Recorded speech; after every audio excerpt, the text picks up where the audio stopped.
पंढरपुरातल्या मालकाच्या पायाला, काशीतल्या मालकांच्या पायाला, आपल्या संतांच्या पायाला, ज्ञानोबराय तुकोबाराय निवृत्तीदादांच्या पायाला कल्याण आपलं. मशानात पोचली, आक्रोश करत होती, रडत होती सगळी लोक. सगळ्यांनी राखेला स्पर्श केला, बाजूला सरकली, शरीराची माती सांगते. कांतिप्रिया नावाच्या दाशीने गांधारीच्या दंडाला पकडलेले. मुलाचं तडांगण जळालेली जागा पांढरी बघितल्याच्या नंतर तिच्या अंतकरणाचा बाण फुटला. मग मात्र तिचं हृदय डळमळलं आणि मुलाच्या राखेत जिथे तडांगण जळाले तिथं गांधारी बसली गुडघे टेकून. दोन्ही गुडघे या पवित्र भारतातल्या एका स्त्रीने आपल्या मुलाच्या तडांगणाच्या जवळ टेकली आणि दोन्ही हात राखीव ठेवली. काय उकसाबुकशी तिचा कंठ दाटून आला असून तो शोक तिने केला, पण काही वेळानं ती राख अशी विचकत होती. राख विचकू लागली. आवा ती याच्या करता राख इचकीत होती. तिला विस्तवाचा शाबूत तुकडा सापडायचा होता, जिवंत विस्तव. प्रकाश बुवा तिला विस्तव पाहिजे होता. आधा कदा त्या तडांगणामध्ये जर विस्तव सापडला असता तर गांधारीच्या शापानं भडाग्नी नावाच्या अग्नीचं अस्तित्व कायमचं संपलं असतं. कायमचं भडाग्नी नावाचा अग्नीत थांबला नसता. पण वाऱ्याची कृपा झाली. रात्रभर झुळझुळ वारं वाहिलं आणि दुर्योधन जाळला आणि विस्तव विझून गेला. गांधारीचे प्रयत्न असफल. पण पुढचं टोका ऐका बा. गांधारीने गुडघे टेकले, दोन्ही हात राखेच्या ढिगावर आहेत. ती राख पोटच्या गोळ्याची आहे.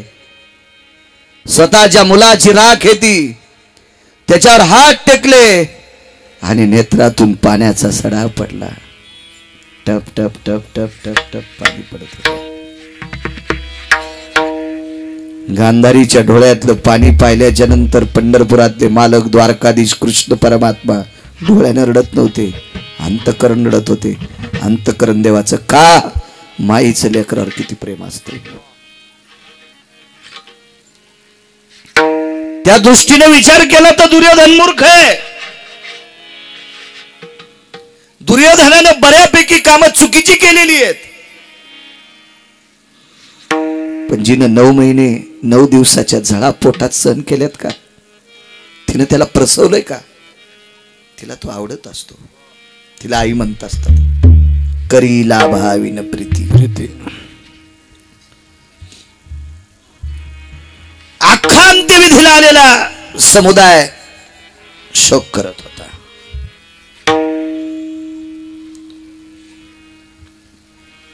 डोळ्यातल्या पाण्यानं आर्द्रतेनं राखेला ओलावा झाला.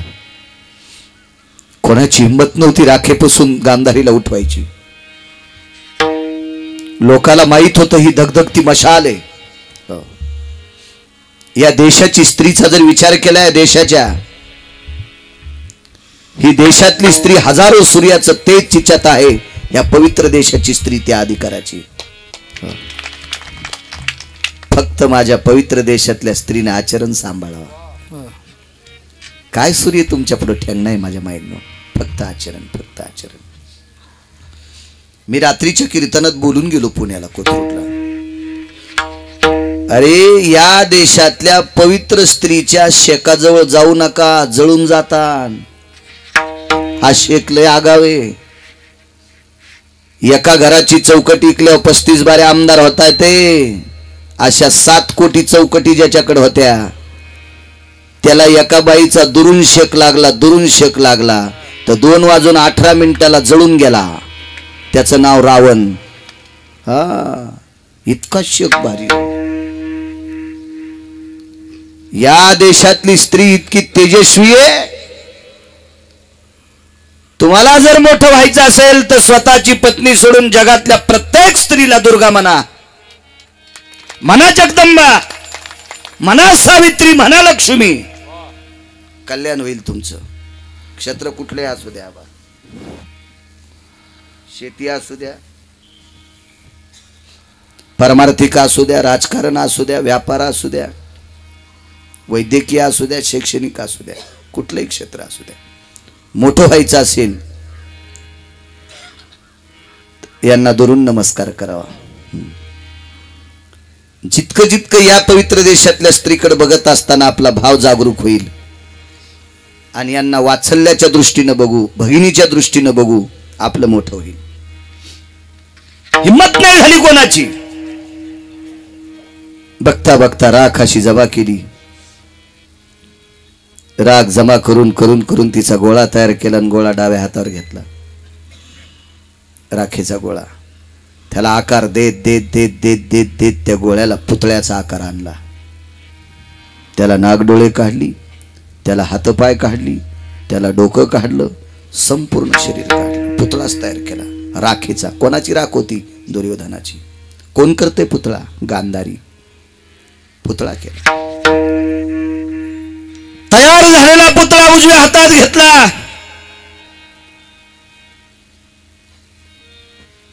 जगदानंद कंद जगतपते द्वारकाधीश कृष्ण परमात्मा कन्हैया आवाज पडल्याबरोबर अंत्यविधीच्या ठिकाणाहून भगवान उठले आणि जिथं गांधारी बसली होती तिच्या पायावर पंढरपुरातल्या मालकानं मसन वाट्यात डोकं ठेवले. मसन वाट्यात, गांधारीच्या पायावर मसन वाट्यात. पुराण वाचा एक, त्याच्यातले 4 श्लोक वाचा, मग लक्षात येईल तुमच्या. आणि नसल वाचायला टाइम तर ज्यानं ओरिजिनल अभ्यास केलाय त्याच्या पुढे ऐकायला बसा.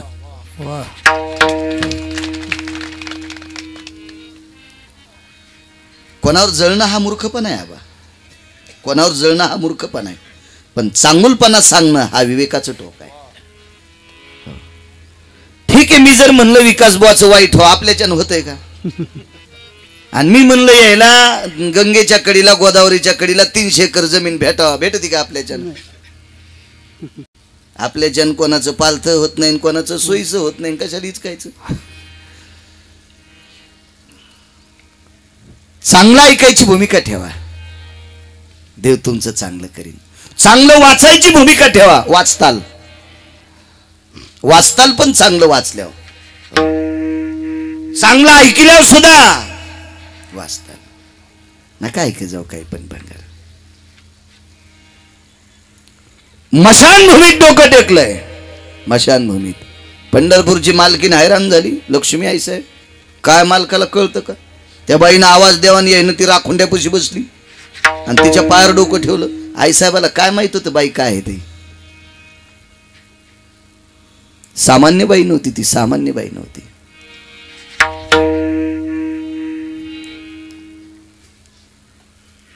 युद्धाचा दुसरा दिवस होता आबा. 18 दिवस युद्ध झालं.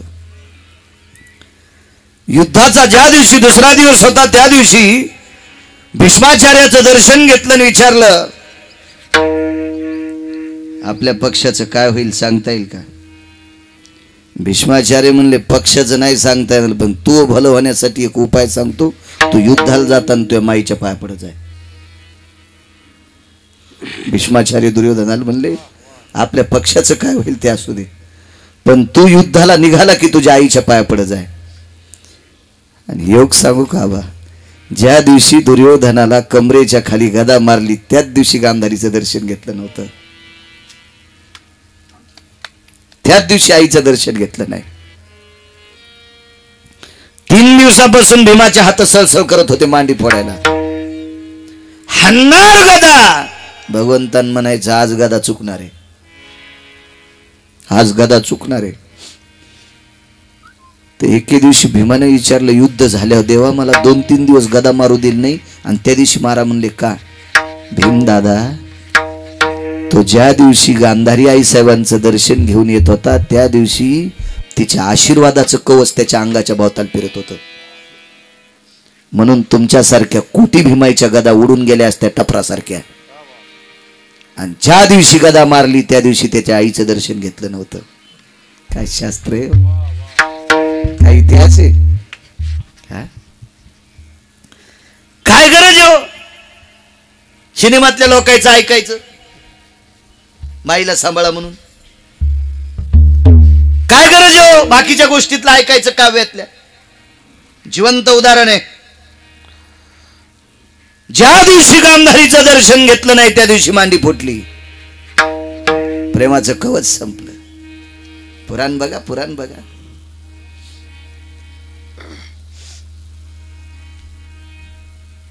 एका व्यक्तीला ज्या दिवशी खरं दूध खाला भेटलं का त्या दिवशी आईनं दिलेल्या पिठाच्या दुधाची जाणीव आली.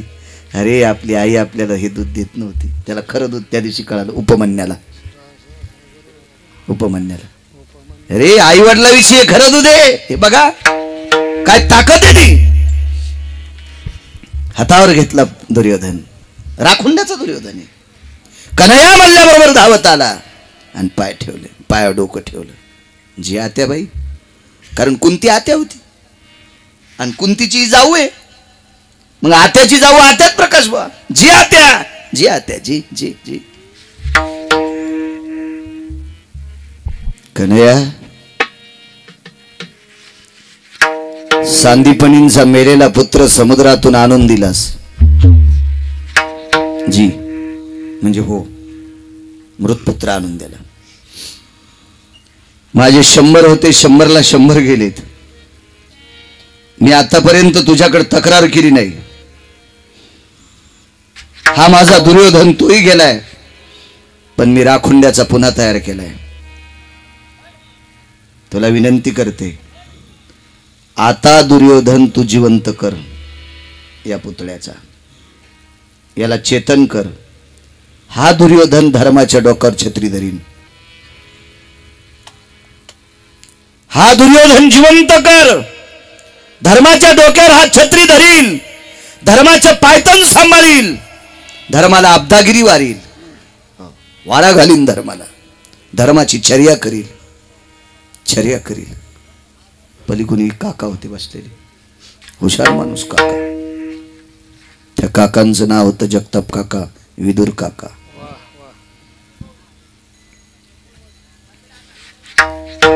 काय करता येत नव्हतं देवाला, कारण पतिव्रतेचा शब्द होता. तिच्या तोंडातून पडलेल्या शब्दामुळे याची सगळी लेकरं मेलते. पंढरपुरातल्या मालकाचे सगळे लेकरं मेले तिच्या शापानं. एकच वाचलं फक्त वज्र. ते एका वारकऱ्याचा प्रसाद खाल्ला होता त्यानं. त्या वारकऱ्याचं नाव होतं सुदामदेव. ते पोहे खाल्ले, पोहे म्हणून ते एकटं वाचलं, एकटं. इतकी तिची वाणी खरतड होती. मी म्हणलं ना, या देशातली स्त्री म्हणजे मशाल आहे. हे धगधगता सूर्य, मालकावर श्रद्धा ठेवणारी बाई. हे तू ये चट मरतील दारू पिऊन. 56 कोटी यादव गेले. त्याला माहित नव्हतं बाई किती अधिकारी. हिचा शब्द कसा टाळायचा, त्याला काय करता येत नव्हतं. पण तिकडं पाहिलं काकाकडं. काकानं डोळ्यानं पालवलं. अगा चक्षुचे निभये चक्षु पालवीत जाय. इदुरा सख्यत्व पाय मशानी तेगा पाचारित नारायण. सांगे हा मृत की चेतन तय पालवीत नयन. तो गा यमधर्म रूप गा. यमधर्माचा अवतार आहे. नयन पालवले. सांगितलं जी राग जिवंतपणी झाली, आता पुन्हा महाभारत डबल तयार करू नका. पालवलं, संकेत दिला. आणि मग पंढरपुरातले मालक म्हणले, आत्या मला दुर्योधनाचा पुन्हा माणूस करता येत नाही. साखरेचा नो हे उस, साखरेचा नो हे उस, साखरेचा नो हे उस. कैसा गर्भवास मग कैसा गर्भवास, मग कैसा गर्भवास, मग कैसा गर्भवास, मग कैसा गर्भवास, मग कैसा गर्भवास. साखरेचा नो हे उस, आम्हा कैसा गर्भ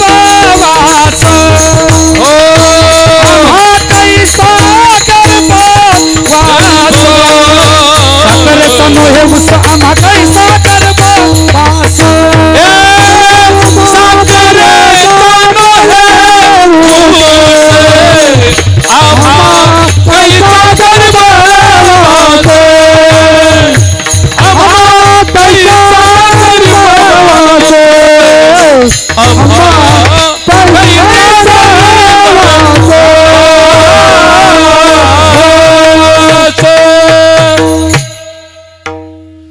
मालकांचं वाक्य आवाज साखरेचा ऊस तयार होत नाही. ऊसाची साखर होईल, ऊसाचा गुळ होईल, पण गुळाचा ऊस करायचा कारखाना आहे का महाराज? किती पोते साखरे मशीन मध्ये टाकल्यावर तिकून ऊस बाहेर निघन? नाही ना. एकदा माणूस फुकला रे फुकला की पुन्हा नाही. कापुराचा कलेवर घातला करंडा, कापुराचा कलेवर घातला करंडा, कापुराचा कलेवर घातला करंडा, कापुराचा कलेवर घातला करंडा. देखी नवरे उंडा पहावया, देखी नवरे उंडा पहावया, देखी नवरे उंडा पहावया. एकदा कापराचा पुतळा तयार केलेला विस्त्यात टाकला की ते पाहायला भेटतो का? ठाईची समाप्ती झाली, जैसी ठाईची समाप्ती झाली, जैसी ठाईची समाप्ती झाली. कापुराच्या वाती उजळला ज्योती, ठाईची समाप्ती झाली, जैसी ठाईची समाप्ती झाली, जैसी. हरी कापुराच्या वाती उजळला ज्योती, ठाईची समाप्ती झाली, जैसी ठाईची समाप्ती झाली, जैसी.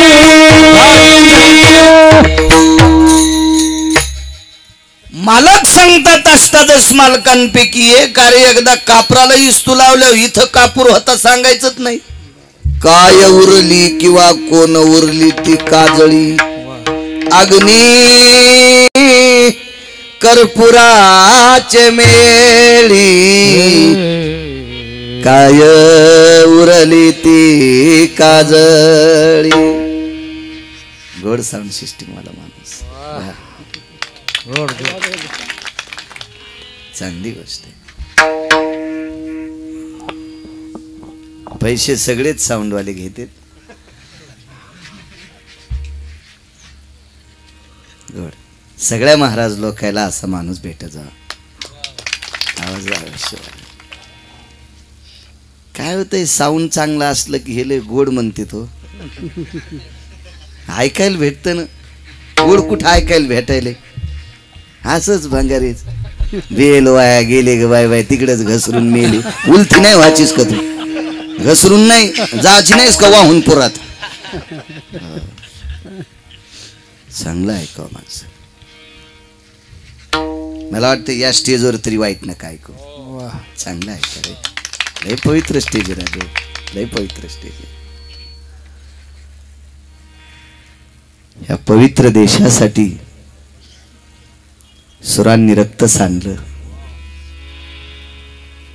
आणि या पवित्र देशातली संस्कृती जपण्यासाठी माझ्या संतांनी आपल्या प्राणाच्या आहुत्या दिल्या. हो, अख्खं जीवन खर्च केलं. जगाच्या कल्याणा संताच्या विभूती. काय उपकार आहे त्या लोकांचे आपल्यावर. नको नको. प्रत्येक कीर्तनात एकदा तरी म्हणतो, परमार्थात वाईटपणा आणणाऱ्या लोकांना जर तुम्ही आणताल तर तुमच्या घराला कुपटी लागेल. इथं नका दूषित करू. चांगल्यांचं ऐका. संख्या भरपूर आहे आपल्याकडे चांगल्यांची.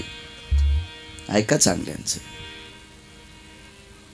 पंढरी जाऊ प्रेमानं नाहू, झाला पंढरी संताचा मेळ, वाजे मृदंग टाळ, वरी ढगाला लागली. असं मला पण म्हणता येते. पण बाळ्या तुझे पूर्वज नरकाला जातील. नको म्हणे, नको म्हणे, नको म्हणे, नको म्हणे. मला आबा कळत नसताना एखादे पद गेले असतील तोंडात, तो भाग सोडून द्या. कारण कसं होतंय, माणूस हा जसा जसा फिरेल, फिरण म्हणण्यापेक्षा जशी जशी चांगल्या लोकांची संगती होईल का तसं तसं माणसाच्या विवेकात वाढ होत असते. तुम्हाला एक माहिती आहे का, लिंबाच्या लिंबुळ्या झाडाखालीच पडतात आणि पाऊस पडल्यावर त्या लिंबुळ्या पुन्हा उगतात. पण झाडाखालच्या लिंबुळ्या उगल्या मोठाल्या होत्यात का? नाही. ते लिंब मोठा करण्यासाठी दुसरीकडे लावा लागतोय. तसा बाळा एक बारकी लिंबुळीच होता, पण फिरत फिरत महाराष्ट्रभर 3798 गावात किती वारकरी, किती संत, किती महात्मे, किती त्या परिसरातले अधिकारी लोक, या लोकांचा भक्तीचा गंध अंगावर पडला. आता बाळा तू काही काही गोष्टी बोलला असशील माग, आता नको बोलू जाऊ. बापाची तर पोरगी येतो काय तर खात होती बाई, तू लग्न झालंय ना आता तू आयत नको खात जाऊ. आता तू पहाट आंघोळ करून चूल पेटी जाईन चतुरा. नाही म्हणले मी आमच्या घरी आयतच खात होती, माय तवा खात होती ना. आता तुला बेडी घातली बबे, तुला जोडवे घातलेत, आता गळ्यात मंगळसूत्र आहे. हो आता तू मालकाला, सासऱ्याला, सासूला आंघोळीला पाणी तपी जाय. हो मंजुळा असं येडेवानी केलं नाही पाहिजे माय. नाही नाही मी तिकडं कामच नव्हते करीत. मग बाई तू काऊन पिवळी झालीस? तो ढवळच राहायला पाहिजे होतं. पिवळी झाली ना आता तुला काम करावं लागेल नेहमी. एक मर्यादा असते. विटेवरच्या मालकानं सांगितलं, अष्टादश संतांनी सांगितलं, साखरेचा नो हे ऊस. साखरेचा ऊस तयार होत नाही, जाळल्याचा पुन्हा माणूस होत नाही.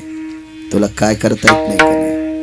ऐका ना म्हणे आई. आई साहेब ऐका, मला जर मृत झालेल्या व्यक्तीचा पुनश्चेतन करता आला असता तर 14 वर्षाच्या नंतर मी बाबांच्या अंत्यविधी झाल्यावर मी राग टाकण्यासाठी शरयूत पोचलो, तर मला शरयू नावाच्या गंगेनं विनंती केली, राजा दशरथाच्या राखुंड्याचा पुन्हा माणूस तयार करा. तर वशिष्ठांनी शरयूला विचारलं होतं, तुला दशरथ राजा जिवंत व्हावा असं का वाटतंय? तिने सांगितलं, प्रभूच्या अंगठ्यातून माझा जन्म आहे. पवित्र गंगेचा जन्म कुठून झाला? भगवंताच्या अंगठ्यातून. मग देवाच्या अंगठेतून गंगेची निर्मिती झाली. अनंत पाप्यांचं पाप धुवाची ताकद माझ्यात आहे. मी इतकी पवित्र, तर ज्याच्या अंगठ्यातून जन्माला आले त्याचा अंगठा किती पवित्र. ज्याच्या अंगठ्यातून गंगा जन्माला येते हा पवित्र जगाचा मालक, ज्याच्यापासून जन्माला आला त्याचा पिता किती पवित्र. आणि म्हणून तो दशरथ राजा पुनश्च जिवंत व्हावा अशी शरयूची इच्छा होती. पण भगवान सांगतात, आत्याबाई मी माझ्या बाबाला नाही जिवंत करू शकलो, मला नाही करता आलं जिवंत. आत्याबाई त्याच काळात माझ्या बंधू राजाच्या हाताने त्यांचा जावाई मृत्यू पावला. त्याच त्रेतायुगात माझ्या भावाच्या हाताने त्यांचा स्वतःचा जावाई मृत्यू पावला. मुलीच्या कपाळावरचं कुंकू पुसलं, ती सती गेल्यामुळे कुंकू शाबित होतं. नाही तर मुलीच्या कपाळावरचं कुंकू आमच्या बंधूनच पुसलं. आमचा जावाई जिवंत करण्याची अपेक्षा ठेवली पण नाही करता आला. मला दुर्योधन कसा जिवंत करता येईल? चट करता येत होतं पण तिकड्यान खुनील तर. हा 2 नंबरचा डॉन होता राजकारणातला, 2 नंबरचा डॉन. हा त्यांचं नाव माझे विदुर काका होते. काय सत्य त्यागाचं मूर्तिमंत प्रकरण. महाभारतात जर त्याग बघायचा असेल मूर्तिमंत तर विदुर काकाकडे बघायचं. काय त्याग होता. दृष्टांत संपला. हातातला पुतळा खाली ठेवला, त्या पुतळ्याकडे पाहिलं आणि पदराने वारं घातलं. बाळा दुर्योधना, अरे वज्राचा होतास रे, वाऱ्याने जर आगावपणा केला, अग्नीला मदत केली म्हणून इष्ट संपला. तुला जाळणाऱ्या अग्नीचं अस्तित्व संपून टाकत होते पण हातात सापडला नाही. इतकी जिच्यात ताकद होती. तिच्या मुलाचं शरीर वज्राचं होतं. पंढरपुरातला मालक मशानभूमीत तिच्या पाया पडत होता. काय ताकद असेल त्या बाईची. पण एवढी सत्ता असताना सुद्धा दुर्योधनाच्या शरीराची माती झाली. म्हणून आबा पहिलं कडवं, शरीराची होय माती, शरीराची होय माती, शरीराची होय माती, शरीराची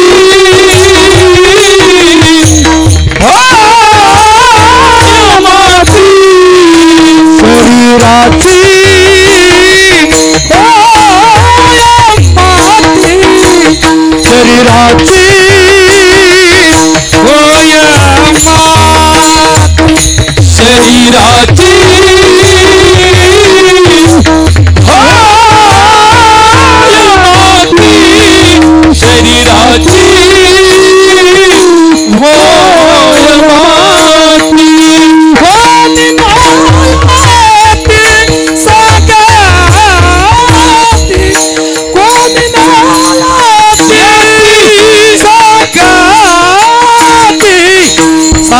अवघी कामे खोटी सारी अवघी कामे खोटी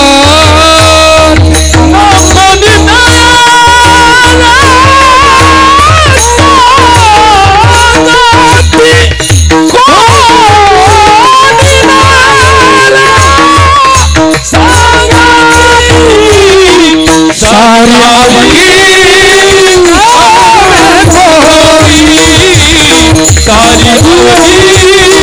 सारी शरीराची होया माती नयती सांगा कोणी नयती सांगाती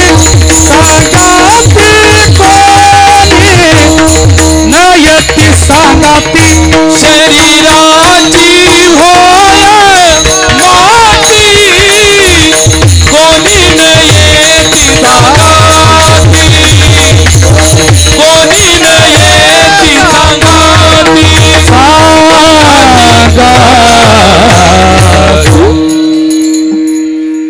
तुमच्या समोर व्यतीत केलेल्या घटनेमध्ये आपण बसतो का? नाही. याच्याकरता आपल्या शरीराची माती निश्चित आहे. वेळ संपला बा. 5 मिनिटात एक प्रसंग सांगतो आणि मग फुलं टाकू. एक बाई इतकी सुंदर होती. तिच्याकडे बघितल्याच्या नंतर सूर्य ढगाच्या आडंगी जात होता. ती एका वारकऱ्याची बायको होती. त्या वारकऱ्याचं नाव होतं कबीर.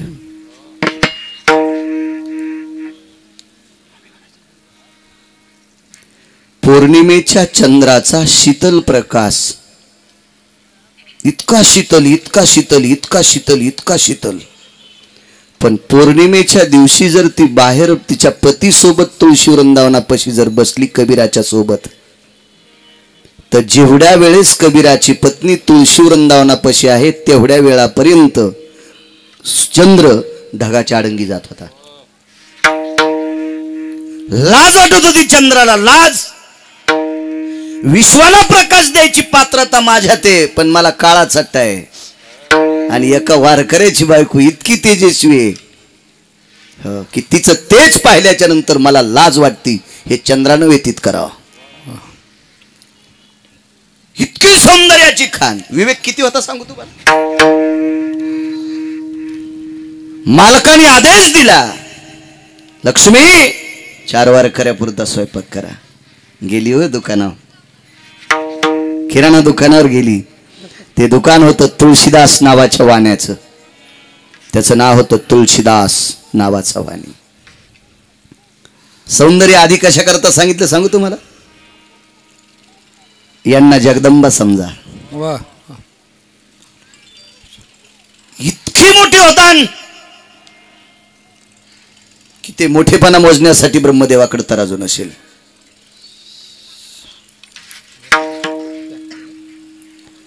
जिच्या रूपाला बघितल्याच्या नंतर चंद्राने राजावं, सूर्यानं राजावं.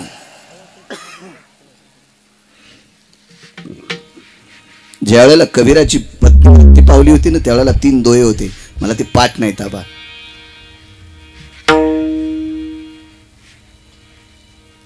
तर काही स्नेहाची माणसं भेटायला आली.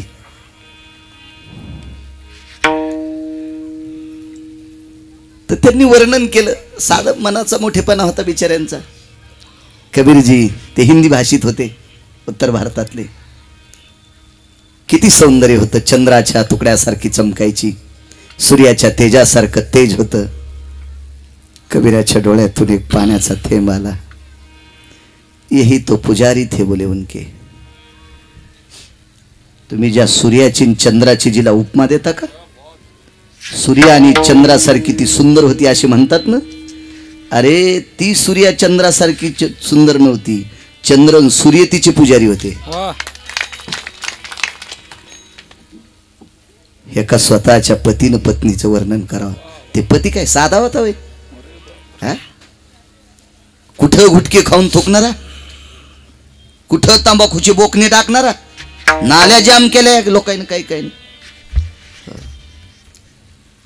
चांगल्याच्या बैठकीत त्या बिळ्या खुर्च्या लई जितेत हो खुर्च्या सौभाग्यवती पाहिल्या नाही म्हणजे असे त्याला गोल टिपके बिडी खुर्च्याला इझिली प्लॅस्टिकच्या फायबरच्या खुर्च्या त्याला बिडी आकलीचे कांदे आहेत का 1000-1200 रुपयाची खुर्ची आणि दमडीची बिडी त्याला इज व्हायला तुझ्या मांडीलाही झेव ना छातीलाही झेव गालालाही झेव नाकालाही झेव कानात घाल खुर्चीला इझिली किती बिना आकली आहे तू लोक आपले गहू ज्वारी खाते भडवे साले गावरान तूप साखर खातेत आणि दुसऱ्याच्या चांगल्या खुर्च्याला बिड्या जिते डोळ्यात बिडी जाईन एखादीची कळण मग तुला यायचं वर्णन आहे का ते ज्यानं भजन केल्याच्या नंतर कपडा भजन म्हणत होता तो कपडा इण्यासाठी काम तेवढं करू लागायचा कबीराचे मागे विनू लागे मालकांचं वाक्य माझ्या शपक पुरावा ठाई ठाई सेल्यावरती दिसे राम नाम ग ठाई ठाई सेल्यावरती दिसे राम नाम ग ठाई ठाई सेल्यावरती दिसे राम नाम ग कबीराने हिंड्याला धाग्या धाग्यात राम राम दिसायचं पुरावा शपका अगोदरचा कबीराचे मागी विनू लागे शेला आपला पुरा वारकऱ्यांचा का नंतर कोणी विचकू नका ज्यानं हिंडलेला शेला भजन करीत होता अशा निष्ठवंत वारकऱ्यानं पत्नीचं वर्णन केलं येतो पुजारी ते बोलून के सूर्य आणि चंद्र जिच्या तेजाला भेट होते एवढ्या बाईनं आपलं स्वतःचं शरीर 2 तासाकरता एका दुकानदाराला ऐकलं काय अडचण होती फक्त 4 वारकरी द्वादशी सोडून जावा आणि 4 वारकऱ्याला द्वादशीला उपाशी जावली म्हणून तितका किराणा घेतला भुलला कसा दुकानदार कंदलाच्या प्रकाशात रूप पाहिलं काय पाहिजे पण मधला प्रकार असू द्या पाय का भरले नाही अंग वल का झालं नाही कधी एखाद्या वेळेस कीर्तनात प्रसंग आला त्याच्यात भक्तिप्र प्रसंगात तुम्हाला सांगेल पूर्ण चरित्र आणि मग तुलसीदास वाण्याचं अंतकरण गहिवरलं आणि मध्यरात्रीला एकांत वासात कामाचे चोजले पूर्ण करण्याऐवजी काम जाळून टाकला आणि त्या पवित्र स्त्रीच्या पायावर डोकं ठेवलं ही ताकद आहे पंढरपुरातल्या मालकाची काय मायवेली निष्ठेनं भजन करणाऱ्या वारकऱ्याच्या घरी हात घालायची काय कोणाची मायवेली पण ती निष्ठा बी तशी असली पाहिजे अनन्य साधारण महत्व वारकरी संप्रदायात कबीराच्या पत्नीचं पण नाही थांबली तिच्या पण शरीराची माती अफाट कोण्या क्षेत्रात फार मोठे असू द्या शरीरांची माती विठोबा रखुमाई विठोबा रखुमाई जय जय विठोबा रखुमाई विठोबा रखुमाई विठोबा रखुमाई जय जय विठोबा रखुमाई विठोबा रखुमाई विठोबा रखुमाई विठोबा रखुमाई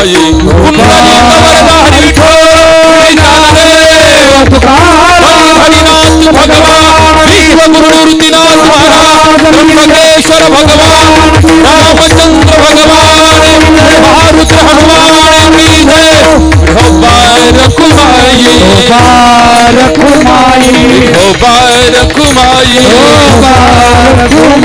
विठोबा रखुमाई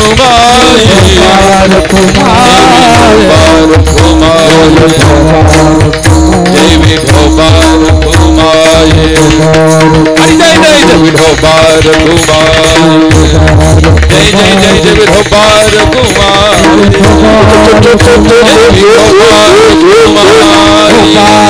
रखुमाई विठोबा रखुमाई रखुमाये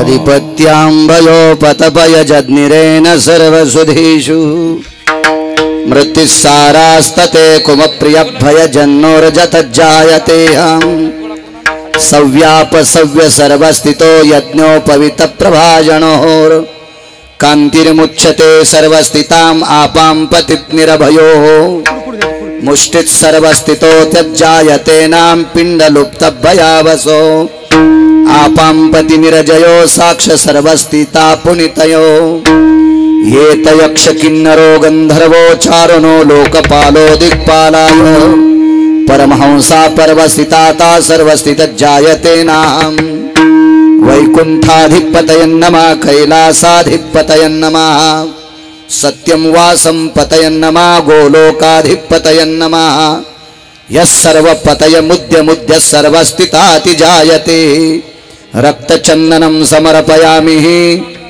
रक्तपुष्पं समर्पयामि अंगुष्ठाधिस्नानभयो तत्रोपनीतशान्तिर्पिण्डोदकपितरोर्भयगयाव्रजनो लुप्तपिण्डः सर्वातिः कालसर्परशान्तिरुस्ततेव च ये तमुद्यते सर्वो पितृदोषः सर्वनिवारणार्थवितारतायां यत्पुनितो सर्ववैष्णवजनहिताय च नाम्ने सर्वस्थितायां नानः सर्वस्थितो भयं वैष्णवाय नमः पार्वते पते हर हर हर महादेव ज्ञानेश्वर माऊली दानराज माऊली तुकाराम ज्ञानेश्वर माऊली दानराज माऊली ज्ञानेश्वर माऊली दानराज माऊली तुकाराम ज्ञानेश्वर माऊली दानराज माऊली तुकाराम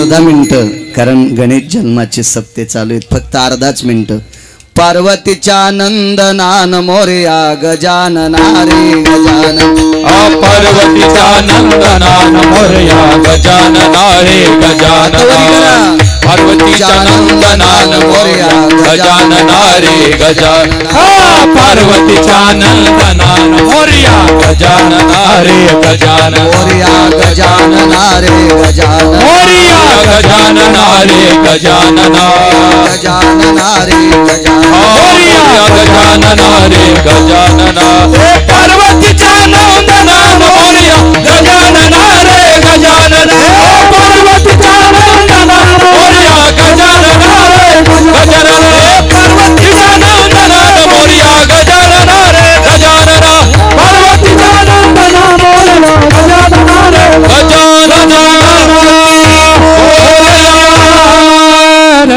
सद्गुरु निवृत्तीनाथ महाराज की जय विठ्ठल जय जय विठ्ठल विठ्ठल जय जय विठ्ठल जय जय विठ्ठल बोलिले लेकडे देवा कोडी उत्तरा क्षमा परात्मा नाही उच्चारिला ती कारण क्षमा परात्मा ज्ञानी करा